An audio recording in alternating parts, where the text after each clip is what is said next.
international Sean Abbott, player of the match. Throw it open to the floor. Sean, congratulations. Would you say this is a true reflection of what is currently happening in the international cricket, where some national teams are getting more international games than the other? Sorry, can you say that again, mate? I'm saying, would you say this series win is a reflection of what is currently happening in international cricket, where some nations are not getting enough cricket compared to others?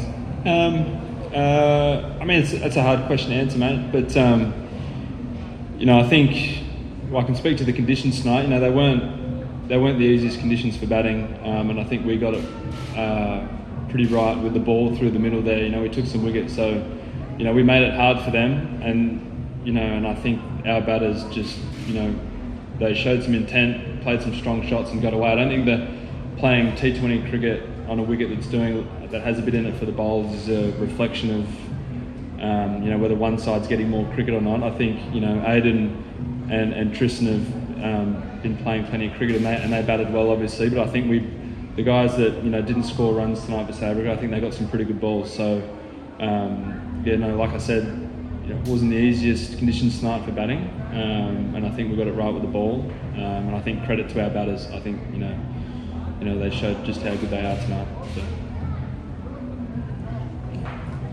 Dion Govender, sports editor at Metaverse Network Media.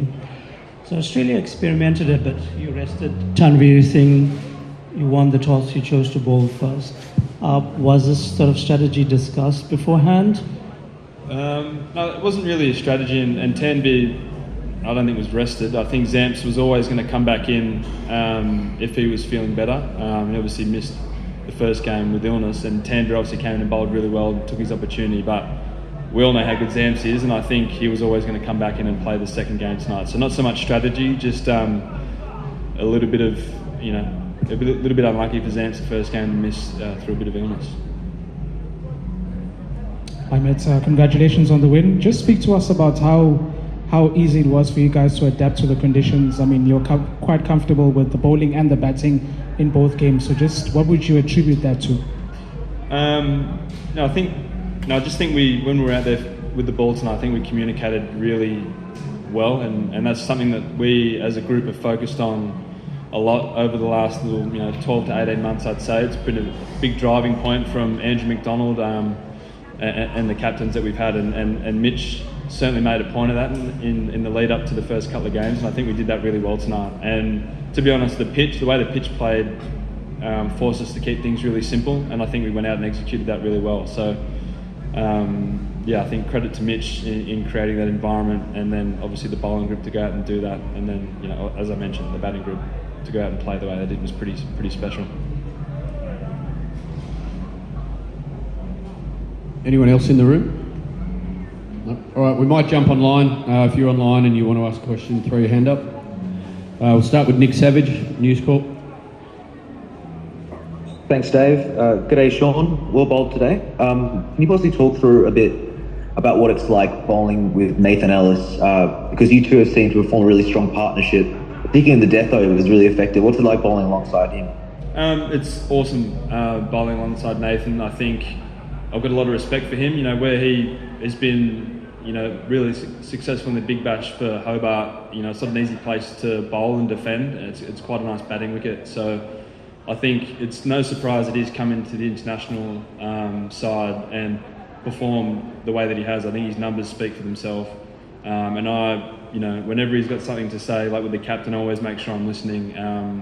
And more often than not, he goes out and executes really well. So, and that's, typically we see that when we've got to be defensive at the back end with the death bowling, but he showed that tonight in his first over, presenting the scene, and hitting the top of the stumps and getting a couple of wickets. So, really enjoying my time bowling with Nathan, because he's been hard to get away when we've come up against each other in the Big Bash. So it's really good to see him going well at this level.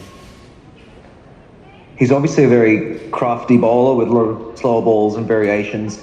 Is there anything he's been able to teach you? And likewise, is there any advice you've been able to hand on to him in terms of T20 bowling or death bowling?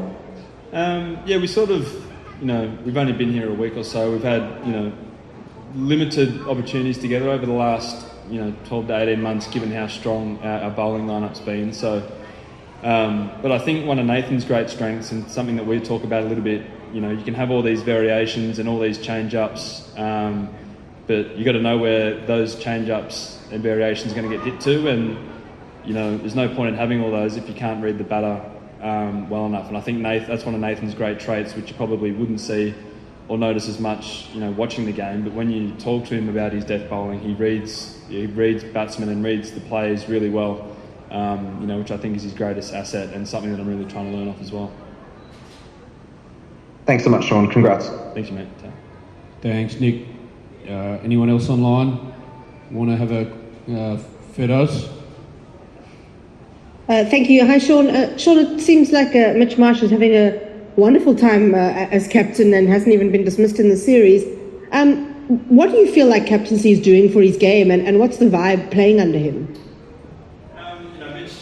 To Mitch's credit, I think he's quite a level, personality, certainly amongst, the group, and he hasn't changed at all since, stepping into the captaincy role, albeit only 2 games and, only sort of been on tour for a week. So, credit to him, he hasn't changed the way he is at all around the group. He's made a point of providing or trying to have a really calm and relaxed environment where people can be themselves and go out and express themselves on the pitch in the way that they want to.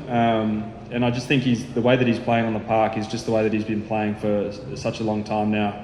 And it's really good to see, because he's such a great person, he's such a good team man, and he really cares about the people that are around him, and he really wants to see others do well. So not surprised at all that he's doing really well and flourishing in our first 2 games as captain. Stephen Barrett.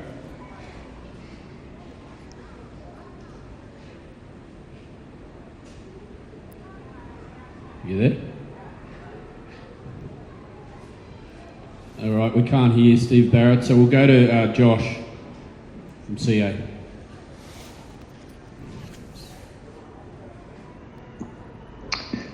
Sean, hi, congratulations. Apologies if this has been asked already, but how have you found just juggling different formats you've played a bit in the UK over the last little bit, and now coming into T20 cricket and then some ODIs later? So how do you find juggling all the different formats?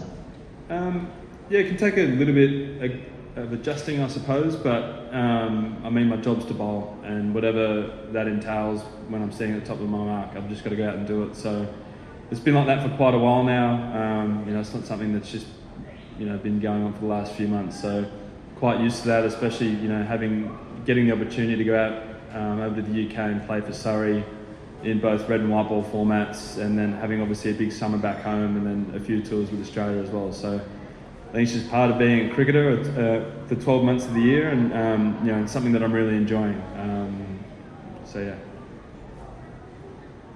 And Matt Short's innings was pretty impressive from afar. What did you make of that tonight, and what's he like to have as a teammate?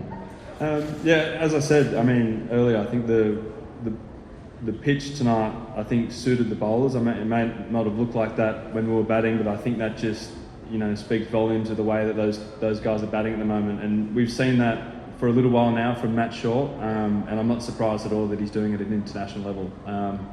There doesn't seem to be too many weaknesses in his game at the moment, and I'm really chuffed for him. Second game, scoring, 50, striking at 200. He's a very talented player, and thrilled for him to get his opportunity. We might try Stephen Barrett again.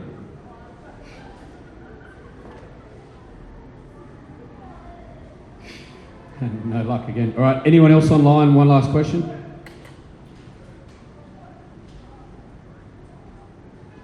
All right. Anyone else in the room? Australia's 2-1 up. You're going to the 3rd game. Thereafter, you're travelling inland for your T50s and your test. Do you think the team's likely to retain the current players, or are you doing an experimentation for movement to other players as you move into the other formats?